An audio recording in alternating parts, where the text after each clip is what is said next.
morning. On behalf of the province of Manitoba, I offer sincere condolences to the family, friends, and community members who lost two of our own. The news of this loss of life changes what was an emergency into a tragedy. And as Manitobans, we join those affected in your time of mourning.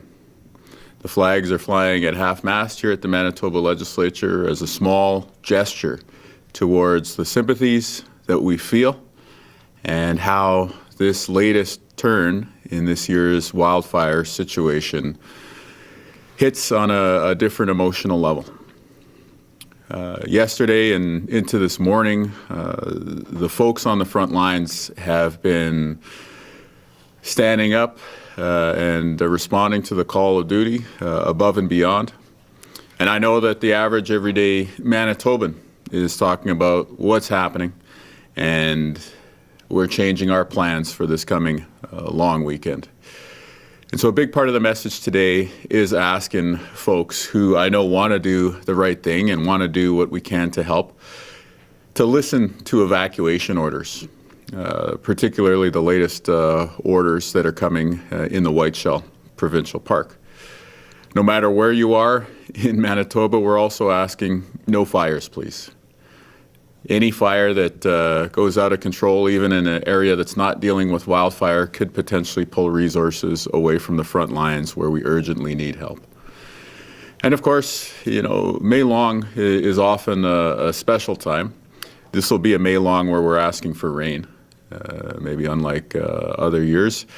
But whatever we can do to ensure that emergency services and first responders can help respond to the very serious situation in Manitoba right now are things that we can do as the average everyday Manitoban to help make a difference for our fellow provincial citizens through their times of need right now.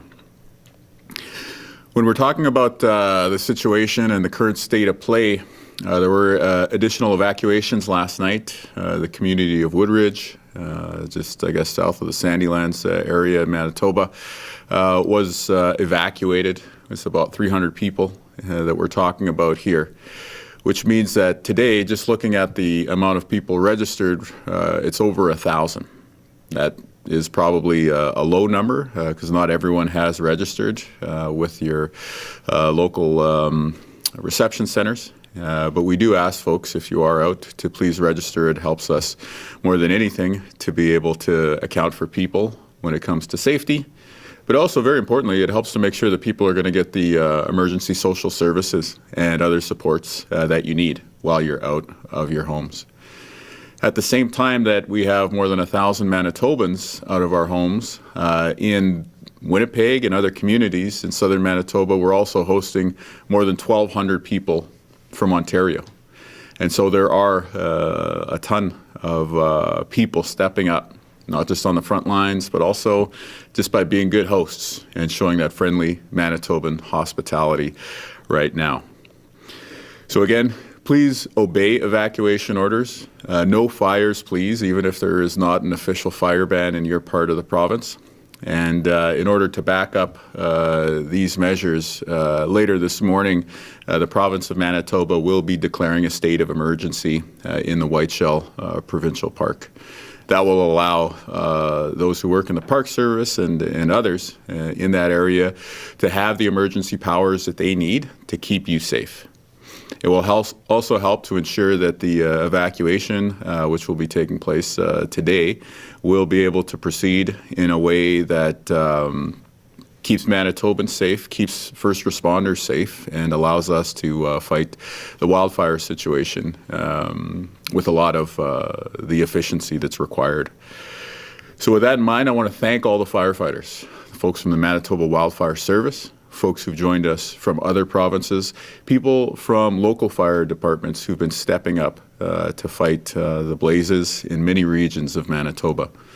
I also want to thank the local government leaders who've been that first layer of response, both when it comes to assessing and fighting fires in regions like Lac du Bonnet, but also to be that first line of welcome and support for people who have been forced out of their homes by these fires.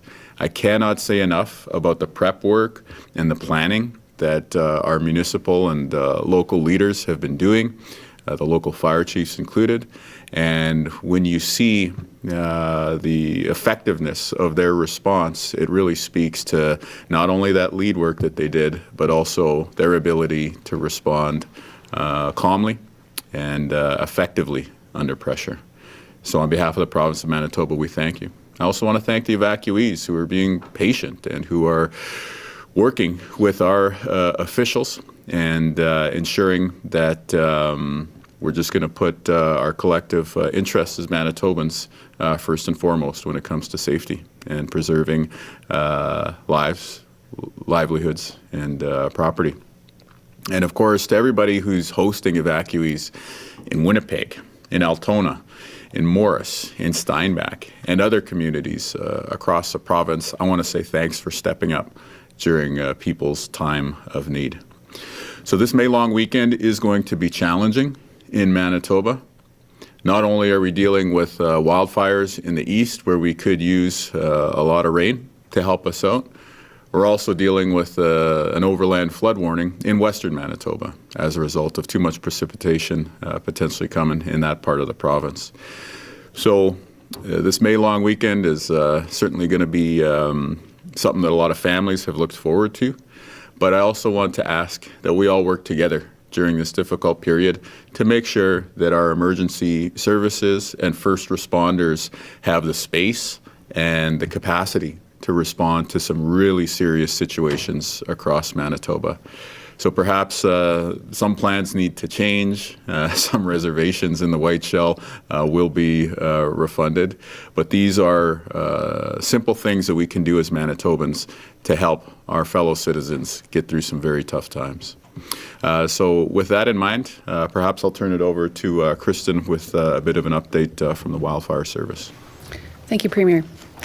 Good morning. I'm Kristen Hayward. I'm the Assistant Deputy Minister responsible for the Wildfire Service with Natural Resources and Indigenous Futures. The overall wildfire situation in Manitoba as of this morning is that we have 21 active fires burning. We've had 80 fires to date, and the 20-year average number of fires to date is 48. So you can see that as of today, we are well above average for this time of year. I'll just run through a bit of an update on some of our fires of note, beginning with Fire East 57 in the Arm of Piney. As the Premier referenced, this fire did result in the evacuation of the community of Woodridge last evening. The fire is currently out of control and around 7,000 hectares. Fortunately, it sounds like that area did receive some rain last evening. We're still waiting on reports of how much rain fell over the specific fire, but we'll take anything we can get at this point. Moving on to, I'll go in numerical order, so Fire 61 near Bird River. Again, very active fire yesterday. At yesterday's press conference, I talked about the intensity of this fire. It remained very intense throughout yesterday. Thick smoke was really hampering our efforts to get on top of the fire with air support, so we shifted our focus to value protection efforts for the properties where it was safe for us to get in and do that work. That fire is still expected to be over 100,000 hectares. I don't have a current an updated map on the size of that fire for you this morning. Fire 62 near Lac de Bonnet is still listed as out of control at about 4,000 hectares. Crews have been able to make good progress on that fire. It hasn't been as intense as the Bird River fire, so we are able to put a lot of resources on that and make good progress, but I will still remind folks it is out of control and an active wildfire zone, and we need people to stay out of the area. And then finally, Kenora 20, which we are going to be numbering in Manitoba as East 63. That's the fire near Ingolf, Ontario. Ontario's map shows the fire is about 23,000 hectares. It is out of control. The focus on both sides of the border has been on value protection. Ontario has been doing value protection of properties there for a number of days. On the Manitoba side, on the Whiteshell, we are doing assessments of which properties need to be protected and deploying resources in collaboration with the Office of the Fire Commissioner to start some of that work. The fire has crossed the Manitoba border. I don't have, at this point in time, an update on exactly how far into Manitoba it moved overnight last night, but that information can come out throughout the day. And then finally, I'll just mention, we currently have 40 firefighters from BC in the province. They've been deployed to the West 4 fire at the Pas and OCN.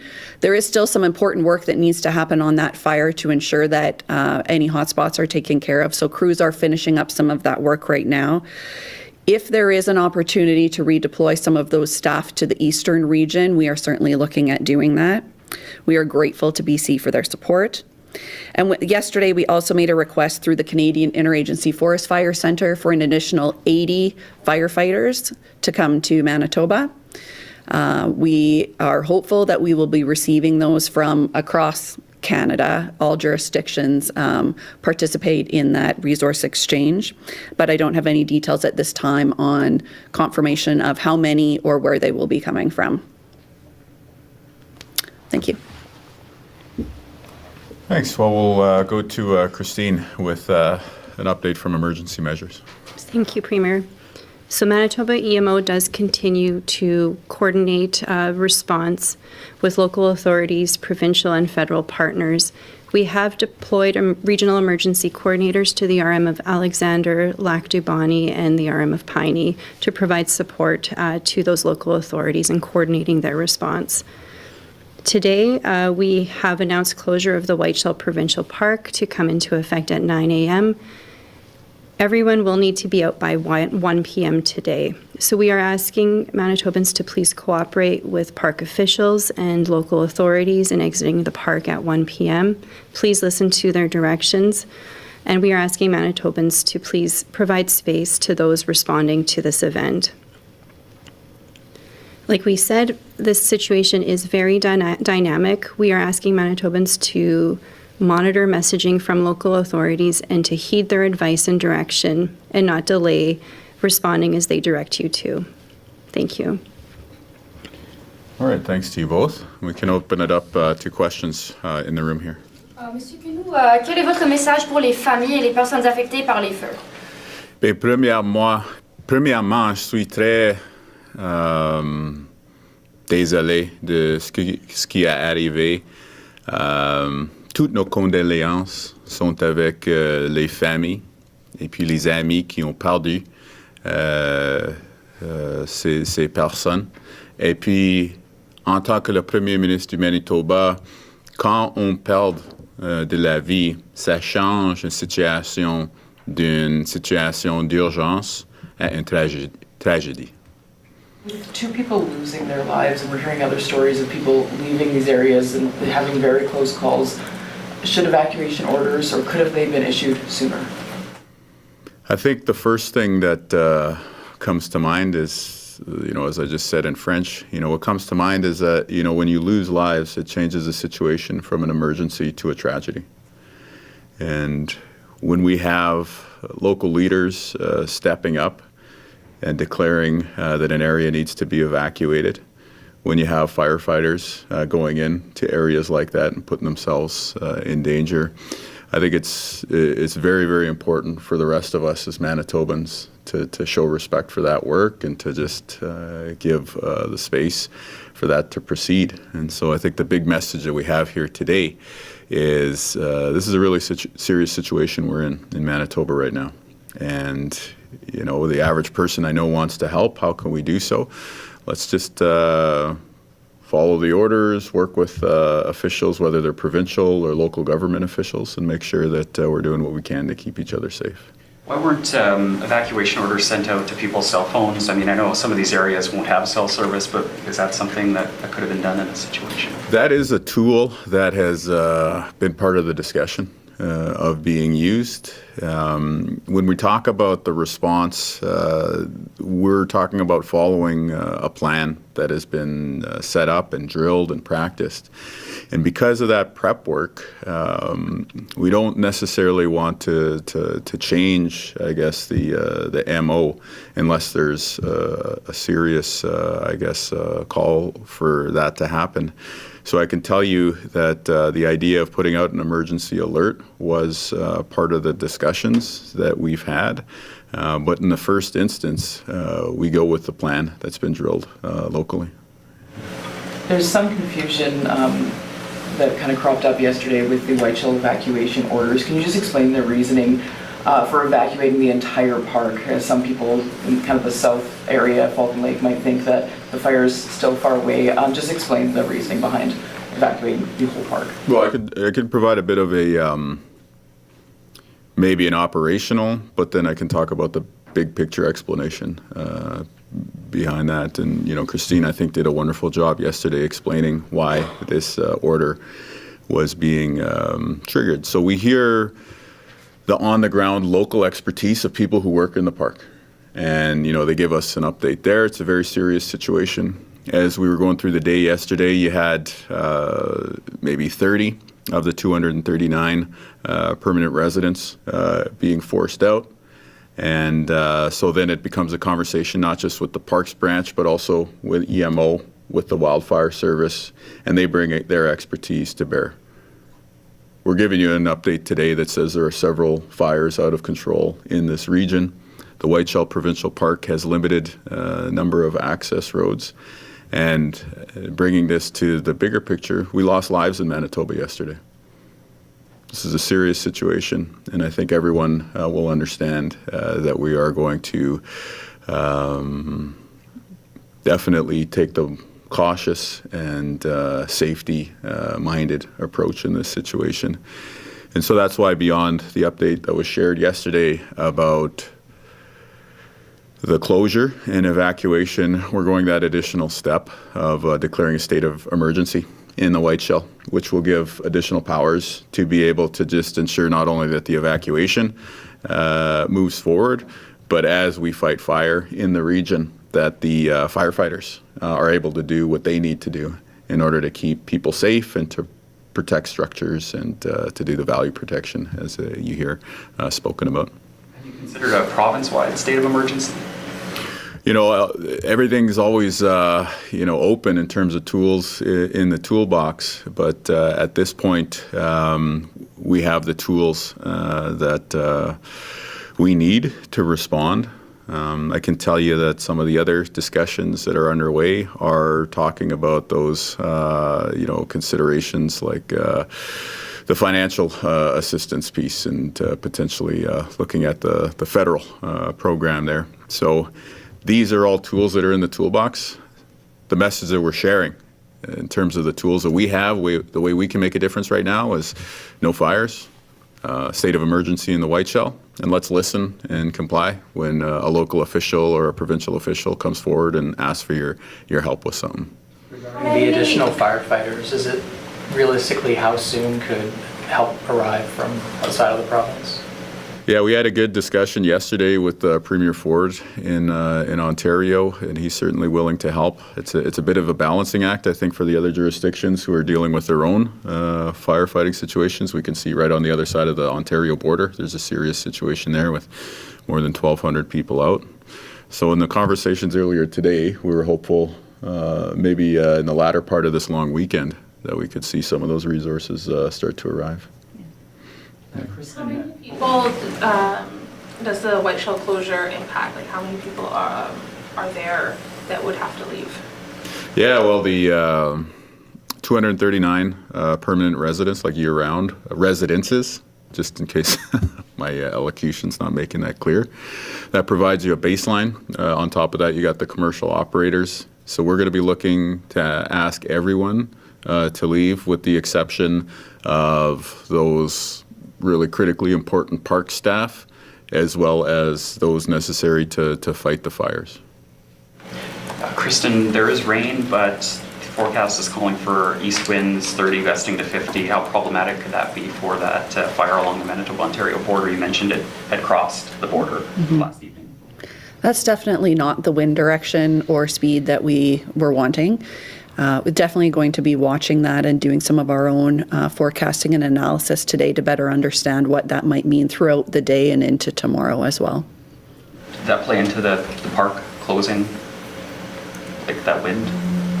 certainly whenever we make recommendations on actions that need to be taken, we look at what are the current conditions, the forecasted conditions, what are the, what is the resource capacity, what are we expecting in that area for, in this case, it's a cottage area, the May long weekend, looking at that and how that could possibly impact our ability if something happened. So definitely weather and that forecast is something we're always looking at when making those types of recommendations. You commented yesterday about the rain that was predicted. Maybe it might not be enough to make an appreciable difference. Has that changed, or is that still the outlook or the view for the days ahead? It's pretty consistent still, unfortunately. Yeah, we're a little jealous of what the southwest corner is getting for rain today. Okay, we can take questions from Zoom now. Thank you, Premier. 3 reporters on the call. We'll start with Juliette from Radio Canada. Yes, hi, bonjour.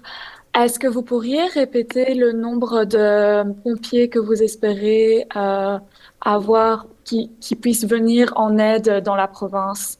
Puis quand est-ce que vous espérez avoir ces ressources, voir ces ressources arriver? Oui, certainement. Il y a déjà 40 pompiers qui sont ici du cette province pour nous aider. Hier, j'ai parlé en grand détail avec le premier ministre de l'Ontario, M. Ford, pour lui demander d'aide aussi. Et puis, nous espérons d'à peu près 80 plus de pompiers pourront nous joindre par la fin de cette fin de semaine de congé.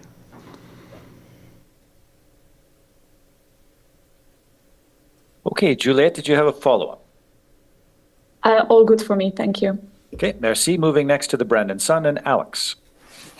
Hi, you had mentioned Altona, Morris, and Steinbach were places that evacuees are going, but is there anywhere else that people are going to, and what's being done to make sure they're safe and taken care of in a new place? Yeah, no, definitely there are evacuees in Brandon as well too. And so given the scale of the response here, we're looking at so many communities across the southern part of our province, from Brandon to Winnipeg, Altona, Morris, Steinbach, and others being hosts for evacuees right now.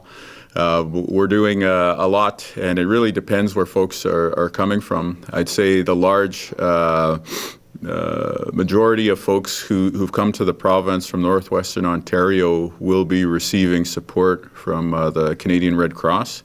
One of the challenges is that perhaps not all of those folks are registered with the Red Cross right now, but certainly if they're able to do so, that'll help us be able to match them up with the appropriate level of support. Here in Manitoba, the typical playbook is that the local government, in most cases a municipality, will be there for the first 72 hours, and then we as a province step in with emergency social services, basically, help just covering your costs and making sure you've got a place to stay. And that was certainly the response when we were responding in the PAW region. That has been the response in the Lac du Bonnet region. Overnight, though, when we talk about Woodridge and the RM of Piney, there was a quick ask for help there, just saying this situation really requires the province to step in, and so we were responsive to that, and we did so right away. So the emergency social services in that southeastern response is coming from the provincial level, with, again, the local government doing a really important job of going door to door and making sure that folks knew that there was an evacuation and that they were being asked to leave. So really it's a coordinated response, and when you look to the folks up here, the professionals in the nerve center of our provincial response, whether that's EMO or the Wildfire Service, the Office of the Fire Commissioner, or you talk about the people on the front lines, the firefighters, the local government officials, we got to say thanks, because they're doing an amazing job.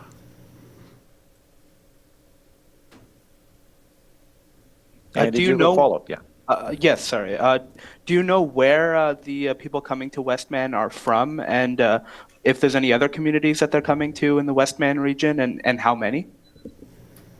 Well, at this point, we'll be providing a couple more updates over the course of the day. One of the situations we're dealing with is that people are still in the process of registering. So we'll definitely provide more information as we can. I don't know if you have any specific details to add there, Christine. More information will come as we learn more and as more people register. Okay, we'll close things off with the Globe and Mail. Timur Durrani. Hi, thank you, Premier Kinew, and thank you, Ms. Hayward and Ms. Stevens, for taking our questions today. I'm not sure which of you could answer these questions that I have about the two people that died near the wildfire in Lac du Bonnet. Can you sort of explain to us a little bit? I'm a little confused about this. Where were these two people discovered? Were they discovered in their home? Were they discovered in their car trying to escape? I'm just trying to get an understanding of that. Well, I can start by saying that the whole province is torn up by this, and we send our sincere condolences. I had the opportunity to speak to the local government leaders, Reeve Lauren Schinkel, who you saw in the media event with the RCMP, the Reeve also, the RM of Alexander, and the town mayor for Lac du Bonnet as well too. And speaking to each of them, there's connections. But we also have to be mindful of the RCMP's important work that they're doing. They were very judicious about the information that they shared yesterday, and I think we need to respect that. So certainly the whole province mourns alongside this family and friends and community who are grieving at this time. And part of us extending our sympathies has to mean being patient with what can be shared and talked about publicly. As a follow-up to that, I just want to make sure, I understand that, Premier. I'm trying to make sure of this partly because, there are other wildfires we're talking about. We're talking about the fact that Lac du Bonnet is not the only area impacted in this way. There may be other situations where this type of a concern could arise where people could be trapped in this way. So I guess as a follow-up, I'm trying to understand, how is it that emergency personnel knew these people were trapped? Did they call them? Did they try to call someone else? How is it that they knew that part? I know that they're being judicious about this, but do the emergency personnel right now that are working on these wildfires in Manitoba know what happened here so that they can learn and make sure this doesn't happen again to other people? I mean, deaths during a wildfire are very uncommon in Canada. I think there's a lot of awareness amongst the first responders and others involved in the situation about what took place. And I can tell you that at the provincial level, moving from emergency to tragedy at the news of the loss of life is what is guiding the seriousness of our actions today. It's why we're asking Manitobans to work together, which I know we all want to do, to follow these evacuation orders and to stay away from the fire pits this weekend, and to make sure that we're giving space to the first responders out there. I think in this particular situation, I'd point to the comments of the RCMP yesterday. Again, we knew that these two folks needed to be looked for, and as the RCMP shared, when that possibility opened up, that was pursued. And so it just outlines the seriousness when you have the human dimension outlined for you in such stark terms. It doesn't get more serious than loss of life. And in this case, we lost two of our fellow Manitobans.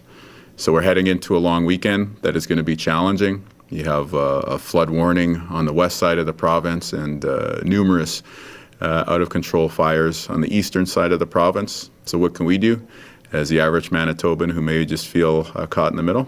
We can work together, what we always do, to to respond in emergencies. And we'll get through this period, and we'll do so also by calling on some of our provincial and territorial neighbours for some help, and knowing that they'll step up the same way that we step up for them in other times of need. Thank you, Premier. This concludes Zoom. Thank you, Zoom. Is there anything further in the room here? What was the cause of the fire in the Lac de Bonnet area? I know the website says it listed as human activity, but has it been determined the exact cause? Yeah, I don't think we can really specify too much more beyond what's on the website right now. Yeah. It's being investigated, so. I appreciate it's still an active fire zone, but are there any estimates at this point how many structures, homes, cottages have been lost in these fires at all? Yeah, I think one of the considerations we have when we talk about safety is let's keep each other safe this weekend by observing the state of emergency declared in the Whiteshell. But let's keep our first responders safe too. And part of what that means is because the firefighting situation is so serious, we want to make sure that all of our wildfire firefighters as well as the local firefighters are being kept safe. And so there's an awareness that there's a lot of structures that have been lost. There's a pretty good idea of where those are, but it's not yet safe for us to be able to get in and get that full count. Yeah. Just clarifying what you've, sorry. Any additional detail, I know we're still waiting on autopsies, but any additional details you can provide about the 2 people that were found? Well, I can tell you that they were well loved and will be missed by their friends and coworkers. I heard that from local government officials as well as just the other points of contact that we had. So we send our condolences, and losing 2 of our own as Manitobans, we're flying the flag at half-mast, and we'll be there to support these families and friends and community members through their time of need. And when it comes to information that folks are asking for today, I think the approach we always take is family first. And before families have answers like the ones you're asking questions about, I don't think we can share publicly. And I'm just trying to clarify what you said sort of about asking Manitobans not to light fires this weekend. Are you enacting a province-wide fire ban? Is that something you can do? No, there's a number of local fire bans in place, but the point has been made by people who are fighting the fires is it would be great if we don't have to get pulled away from the front lines to deal with a blaze in some other region. So again, it's a May long with no campfires, no bonfires. If we can do that, no fireworks, that would be helpful. It's a very serious situation. We've lost 2 lives in our province. To really underline it, it's going to be a May long that's different in a lot of ways. No bonfires. We'll be asking for rain in all parts of the province, except of course for Westman, where they're dealing with a flood warning. And yeah, we could use some help with the morale on the front lines too. So go Jets, go. Which fires are threatening the Whiteshell? When you look at the map, the fire by Nopaming is north of it, Ingolf is east of it. Can you be specific? Yeah, the other thing I would point out is the limited road access into the Whiteshell as a whole, like the limited number of access points, and heading into a long weekend where typically tons of people would be heading into the Whiteshell. So part of this is preventative, to ensure that we don't have that large number of Manitobans heading into a region with some threats from wildfire right now. And that's happening against the backdrop of a really, really bad outcome in the Lac de Bonnet region. So the specifics, I don't know, I'll turn it over to you. Sure, thanks. Yeah, so that Kenora 20 fire, the fire near Ingolf, we're going to be calling that Fire 63. That one is the primary risk for what we're calling the Whiteshell. So that would be our main concern for that area at this time. The Bird River fire is a bit north, so it's more impacting the Nopaming Provincial Park area. And that one's close to still. It is. Yeah. Thanks, folks. Good. Can I ask one more? When the time is right, Mr. Premier, will you head up to the Lac de Bonnet area and any other areas affected by fire? Yeah, I will. Yeah, that might occur today, but again, don't want to get in the way at the same time. So we can keep you in the loop about that. Yeah. All right. All right, thanks so much, everyone. Thank you. Stay safe.